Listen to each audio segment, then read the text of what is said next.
pada saat kita sudah niat nulis baru satu kalimat ya, otak kiri langsung kiri langsung kerja, akhirnya berhenti. Ya, Itu kan gini. Ketika baru nulis satu kalimat, satu paragraf terus dikoreksi, itu kan geblek, Mas. itu yang terjadi kayak gitu. Nah, itu yang geblek. Terusin aja supaya tidak jadi penulis. Biar aku aja yang bisa nulis kan gitu. Jadi gini loh, cara kerja tuh SOP-nya.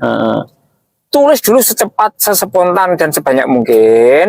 Kalau sudah puas atau sudah buntu, baru pakai otak analitik. Ini kurang nyambung, kurang apa ya gitu. Kalau Anda pakai prosedur ini, satu kalimat ditimbang, ditimang, dipikir, terus dihapus. Kok dapat lagi dua kalimat, timbang, timang, pikir, hapus. Dapat satu paragraf, timbang, timang, pikir, hapus. Kapan jadinya? Itu 15 tahun belum jadi buku. Karena salah SOP. Ya, Mbak. Ketika menulis, saya berhenti menjadi pintar.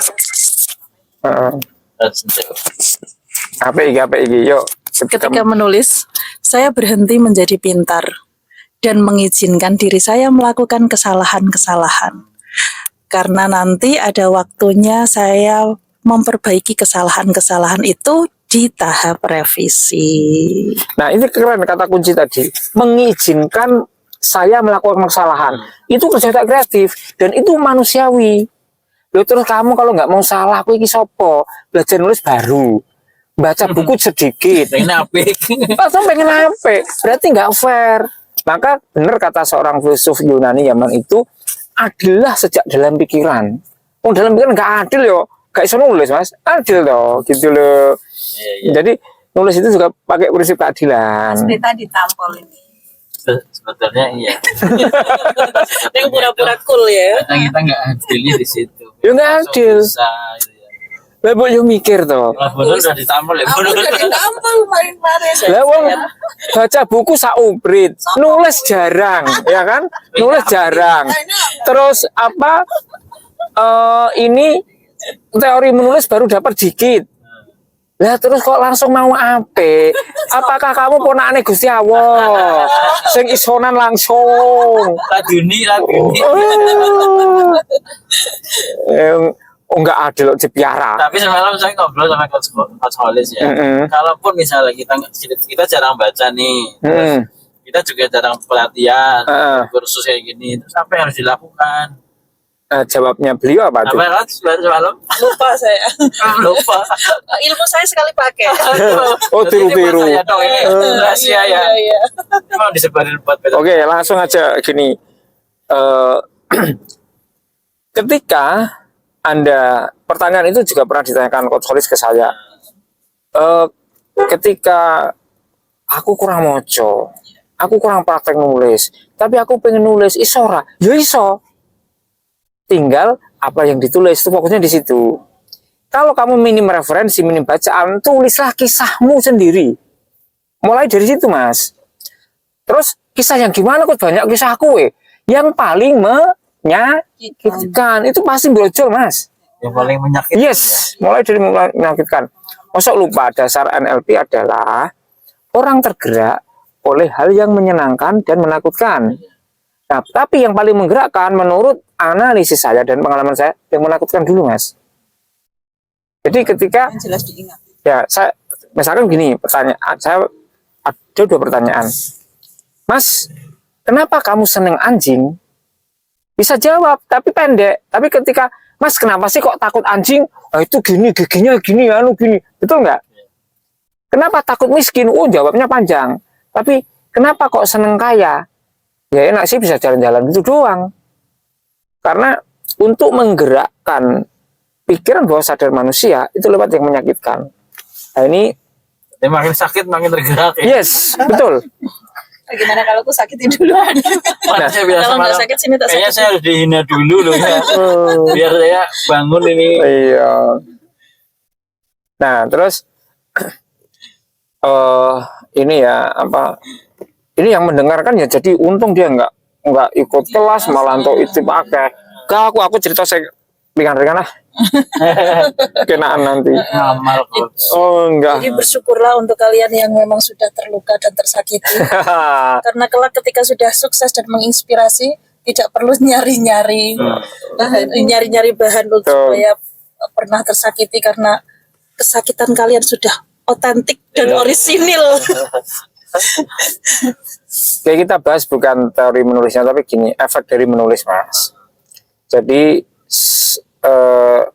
hampir 13 tahun saya menjadi trainer menulis atau coach writer bahasa kerennya. Ternyata semakin memahami bahwa menulis itu ternyata wajib. Kalau mau jiwa cepat bertumbuh dan bertumbuh dengan baik, itu menulis itu wajib ternyata. Sekali lagi, wajib. Wajib. Gitu. Karena, nah, dalam kacamata ilmu neuroscience, ketika kamu menulis itu kan saraf sensorik, motorik, ya kan, kerja semua, Mas. Dan ketika menulis itu kekuatan bongkar file di dalam memori itu lebih tinggi dibanding Anda hanya mengatakan. Jadi menulis itu sama saja membongkar berangkas dengan lebih cepat. Kemudian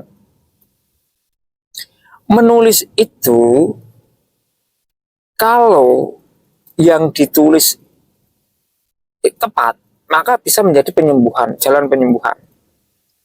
Tepat yang ditulis, tepat caranya, itu bisa jadi jalan penyembuhan. Contoh, orang jarang mau mengakui kelemahannya dan ketakutannya. Maka prosedur pertama, kalau mau penyembuhan, tulis yang menakutkanmu apa, terus baru yang menyenangkanmu. Kelemahanmu apa, baru kelebihanmu. Terus setelah itu, tulislah harapan-harapanmu. Itu baru nulis gitu doang, Mas. 3 tahap itu aja. Banyak yang geregeli, sampahnya banyak yang hilang. Baru nulis itu aja. Ya, kayak kognitif terapi. Nah, nanti, Mas, aku mau buat terapi puisi. Pums terapi. Jadi terapi dengan puisi. Terus aku juga sudah punya konsep matang tentang takonologi terapi.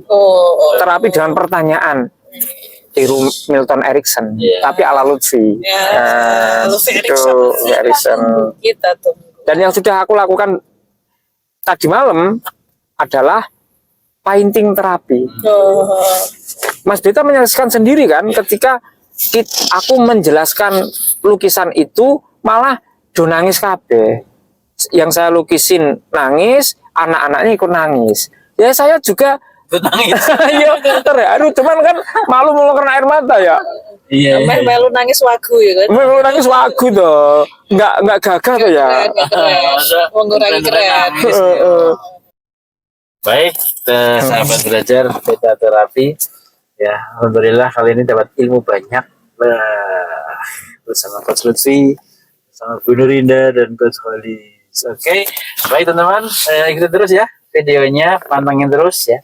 Kita lagi ngorek-ngorek yang banyak biar nggak rugi. Biar dapatnya banyak ya, dan kontennya nanti akan membludak gitu ya. Yang pasti kita akan buka kelas-kelas menulis berikutnya, dan mantap. Cara kita kayak gini nih, Coach Lutfi akan mau kesini lagi. Konten. Oke, demikian, terima kasih. Assalamualaikum warahmatullahi wabarakatuh. Waalaikumsalam warahmatullahi wabarakatuh.